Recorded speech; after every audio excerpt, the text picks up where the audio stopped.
Hello guys, welcome to the Best Online Tutorials channel. In this one we're talking about how to revoke and regenerate Steam web API keys safely. So clean your browser cache, log into your profile and navigate directly to this address right here. Then locate the master management console card display frame.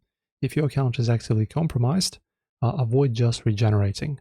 Click the red Revoke My Steam web API key button first.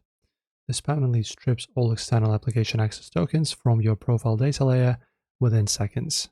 And then refresh the web console page, input your project's verified domain name or placeholder string, and click register. Copy the newly generated 32-character alphanumeric key string directly to your clipboard. Open your production backend code repository, pull down your active configuration ledger, replace the old variable payload, and reboot your connection endpoints. So this should fix you guys. If this video helped, don't forget to like and subscribe.